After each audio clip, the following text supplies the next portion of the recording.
What's up, family? Welcome back to Truthville, USA. I am Q. So part of my job on this channel is to say the things that other people either can't or won't say.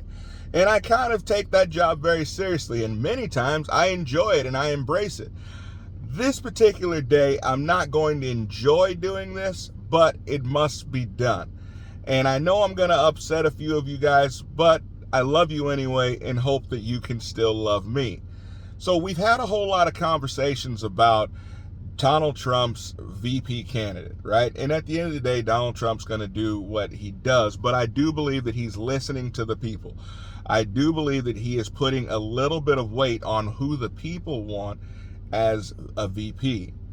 You guys must realize that Donald Trump is also driven by what the people want as well as what he wants. Okay, so for those of you guys think, oh, it doesn't matter, we say, no, it does matter.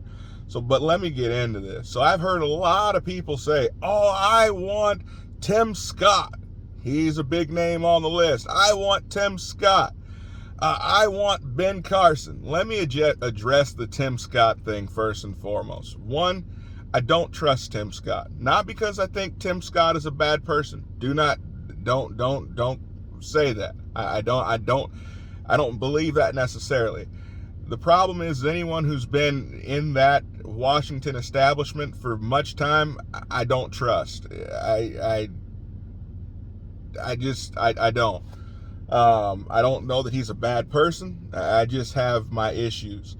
The other issue, the biggest issue, is Tim Scott's way too soft-spoken. He's too nice of a guy. He will not make it, and I would hate to see the amount of abuse that this man would take.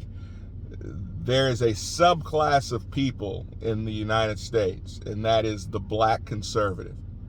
And this isn't self-loathing. This isn't, oh, woe is me. You don't get a whole lot of respect from either side, right? There are people who second guess you and wonder from the conservative side, are you really conservative? Are you truly an Obama supporter just trying to get Trump supporters to buy into you? Yeah, I've gotten those messages. There's people on this very channel who question my allegiance to the country because black people aren't conservatives. But then you have the other side, which is actually far more dangerous, and that is the liberal side, who believe that, you know, well, people on the black people need to vote for their own self-interest, and their own self-interest must always be Democrat. And if you go against that, you hate black people, and you're an Uncle Tom, and you are racist against your own people. Okay, so the only people in this entire world who are not capable or allowed to think for themselves are black people. That's some evil ideology as far as I'm concerned. But then you get to the other candidate, and that's Ben Carson. I love Ben Carson. Ben Carson, if I were going to say I had a hero in my life, Ben Carson, second to my dad, or third to my dad and my grandfather, would be considered a hero of mine. This is a man who went from poverty and rose above his situation to become the leading neurosurgeon in the country, in the world even. And this is a man who has stood by Donald Trump throughout all of the awful things that have been said about him, stood by the country with integrity and with values. And I love that man. I really do. But I love him far too much than to see people destroy him and character assassinate him the way that they are going to. He is too soft-spoken. He is too kind. He is too loving of a man to put in that type of position. I would love to see him as possibly the Surgeon General.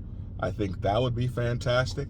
I would even love to possibly see him as Trump's chief of staff. That would be fantastic as well. I want him to be close to Trump because I believe that he can help Trump as far as keeping things calm around him, and I believe that he is loyal to the country and loyal to the president. But neither one of those guys needs to be considered for VP. Comment below. Let me know what you guys think. Love y'all. See you next time.